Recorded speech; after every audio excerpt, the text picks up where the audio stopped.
हाँ हेलो। 9926162947 से राजेंद्र रंगीला बोला था ना? हाँ हाँ बोला था। तब मैं मधुरानी बोला था। हाँ बोल ना। मैं तो गुरु बाबा के फोटो ला व्हाट्सअप करे हूँ, देखे हो ना? हाँ तो महू तो गुरु बाबा जी के फोटो ला फेसबुक में डाले हो यार, देख लेना तो। हाँ ऐसे ना? हाँ।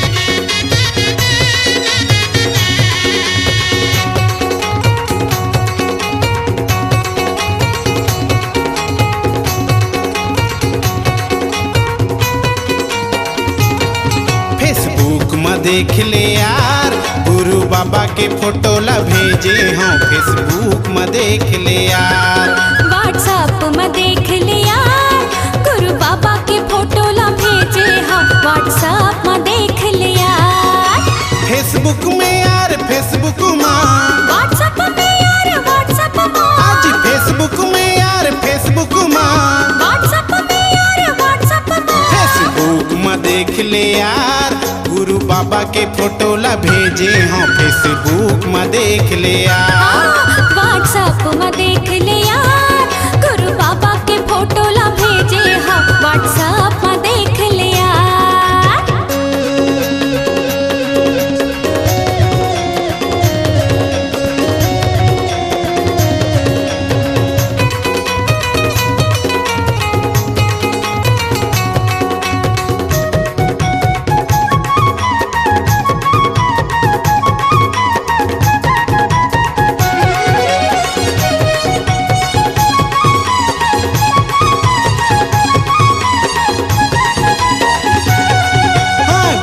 बाबा के फोटो ला देख के आनंद छाए हृदय में, मन हमोर पबरित लागे,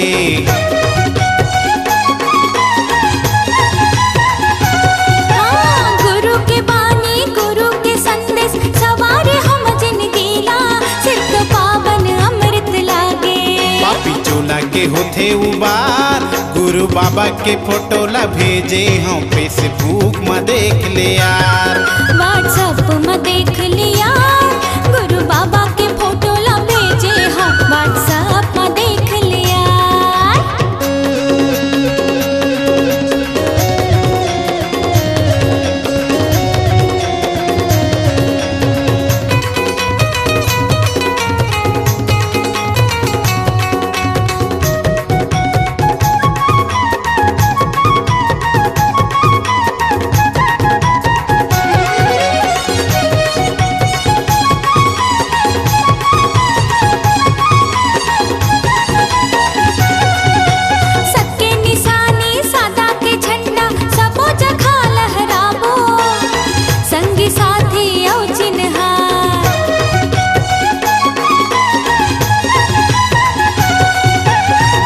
बाबा के फोटो ला यार सबो जगह बगराबो, नाता गोता परिवार में दुनिया भर माँ करबो प्रचार, सतनाम हवे जी सार, व्हाट्सएप में देख ले यार, फेसबुक में देख ले यार गुरु बाबा के फोटो ला भेजे हाँ, फेसबुक में देख ले यार।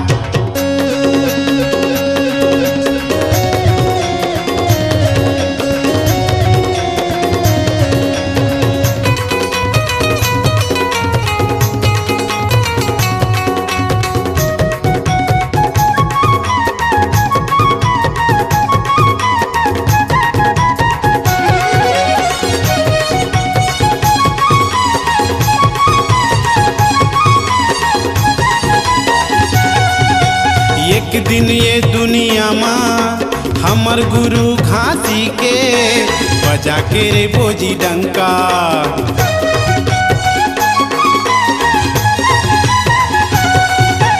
राजेंद्र रंगीला मिलन रंगीला औ मधुरानी हाँ, मरण ठाने है जी पक्का, राजेंद्र रंगीला करे गोहार गुरु बाबा के फोटो ला भेजे हाँ, फेसबुक में देख लिया, व्हाट्सएप में देख लिया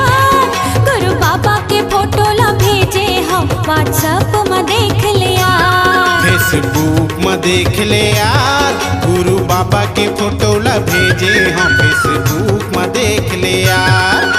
फेसबुक में यार फेसबुक में व्हाट्सएप में यार व्हाट्सएप में हाँ फेसबुक में यार फेसबुक में व्हाट्सएप में यार व्हाट्सएप में फेसबुक में देख ले यार गुरु बाबा के फोटो ला भेजे हम फेसबुक में देख ले यार। व्हाट्सएप में देख ले यार गुरु बाबा के फोटो ला भेजे हम व्हाट्सएप में देख ले यार। फेसबुक में देख ले यार व्हाट्सएप में देख ले यार। फेसबुक ला देख ले यार व्हाट्सएप में देख ले